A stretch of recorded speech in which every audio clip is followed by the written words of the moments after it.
Hello everybody, this is Fernando for the latest Mysteries and Disappearances video. For this one, I thought I would change things just a little bit and actually highlight a recently solved cold case, one that's been cold for over 30 plus years, but one that highlights the never-ending resolve that people have, both family members, loved ones, law enforcement authorities, that they have towards trying to find out what happened to someone who killed, in other words, who caused the death of a loved one. And in this case, 30 plus years, there has finally been one answer associated with it. A little bit frustrating when I was reading this information because ultimately even that final answer isn't exactly something satisfying, but still, at least for the family members and the loved ones, there has been a conclusion to this mysterious case. And so there's this case, and then there was another one that was recently solved there in Las Vegas as well. I'll highlight it in another video soon, but you're looking at a picture of the young girl here. She was 14 years old at the time. Her name was Stephanie Isaacson, and in this video, let's go ahead and let's talk about the 30-plus-year-old cold case of Stephanie Isaacson and her recently solved murder. So here's essentially what happened. All around, of course, this is a 100% just tragic circumstance for this poor young girl. As it turns out, on June 1st, 1989, she was getting up for school, going to a local nearby Las Vegas high school, and she would be leaving at around that time period, again 6:30 a.m., and going through a shortcut that people knew her to take that ended up going through an empty sandlot, ended up going through another detour, and then ultimately to the actual school itself.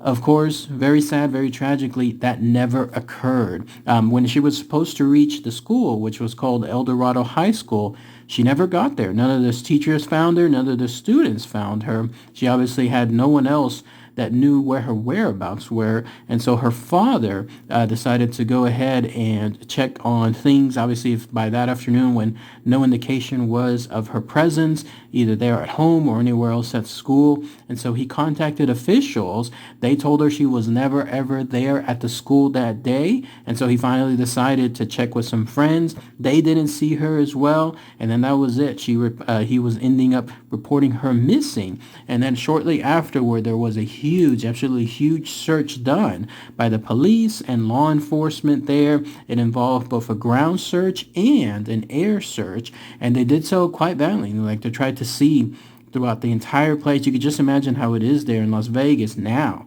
with so much desert. Imagine how it was 30 plus years ago with when people were there, but not in the numbers that there are now, not in the number of buildings and houses and so on. So it must have been something very, very remote there. But no, they were not able to find any whereabouts of her, what happened to her, and so on. But shortly afterward, though, there was one set of clues that prompted things. One was this. Some of her school books and belongings were found in a desert area. Again, as I mentioned just a minute ago, you can imagine just how remote this stuff is out there in the desert. And then when that happened, that led to the next thing. Search parties began looking at that specific area. And when they did so, again, very, very tragically, very sad for everyone involved, they sure enough found her body. She was actually only about 25 yards away from the usual trail that she takes to her school. Can you imagine that? Less than 100 feet away when it comes to that. Like, she was literally right there, like right nearby where she usually takes her detours. But whoever this person was, more on that here in a minute, at that time they were mysterious. They in turn pretty much just scooped her up right from that location, and then obviously did some very harmful things to her. In fact, the police found through an autopsy afterward that it included significant blunt force trauma injuries. She had been sexually assaulted, and ultimately she died of strangulation. So again, very horrible way, very tragic when it came to the death of Stephanie Isaacson. And one hopes at least, and in her final moments, that she was at least finding some peace, like there was nothing really like that she knew about the harm that was coming to her during those final moments. But still, no answer as to who did this. There was obviously an extensive search when it comes to suspects.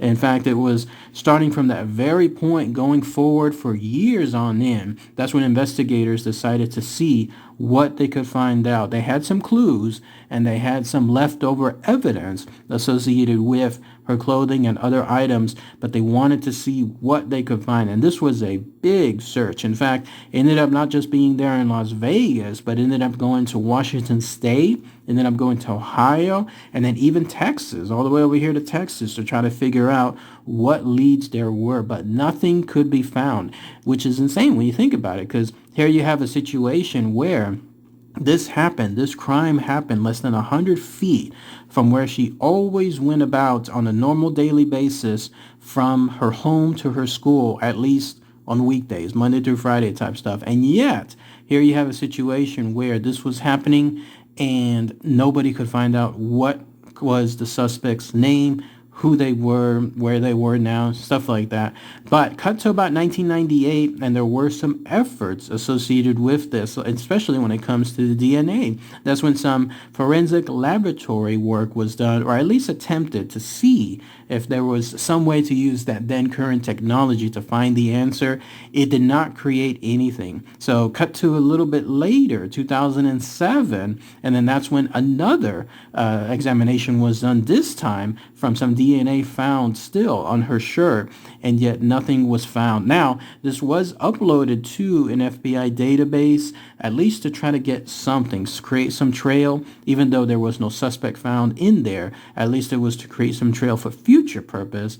But then that was it. That was where it completely led to a cold status on this case, and nothing remained solved, at least finally until this year. That's when an organization known as Othram, which is a genome sequencing lab company, decided they wanted to test this out. They wanted to see about cold cases, especially there in Las Vegas. And there was a special donation given by a gentleman, and he was the one that was actually able to help out with so much of this when it comes to what was occurring, like with regards to these cold cases.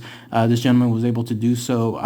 He was at first anonymous, and I think I had his name just one moment ago. But yeah, he was someone that was able to use this type of donations to spur anything involving assistance with cold cases and DNA, because it takes money to be able to do this. I mean, there's obviously manpower that can be done. There's evidence that can be presented. There's witnesses that can come forward and so on. But the actual thing that takes when it comes to getting, like, let's say, research done, like when it comes to getting DNA sequencing, that takes money as well. And so that's where this generous donation was coming from. It's actually a guy by the name, a philanthropist, the name of Justin Wu, and he created an organization there within Las Vegas, a nonprofit, to be able to assist in this matter. So they specialized in this one case to see if they could find out. They were able to take just a very minute amount of DNA evidence, and lo and behold, they actually found who the suspect was. In fact, as it turns out, it was somebody that was actually going there within the location, like within the actual school as well. As it turns out, it was a guy by the name of Darren Martian. He was someone that was identified as the killer of Stephanie Isaacson. But if you're wondering, finally, yes, there's going to be some justice associated with Darren Martian. It turns out no, frustratingly no. There's going to be no such justice, and this is because he ended up dying by suicide back in 1995 when he was just 29 years old. So I don't know if he was in prison and he ended up, committing suicide, or if he was just somewhere else at home and so on and just committed suicide. But either way, the DNA successfully linked him to this cold case, and that in turn ended up being another set of stepping stones towards resolving this issue, with resolving this unknown assailant, and then also apparently ended up doing it with another case as well.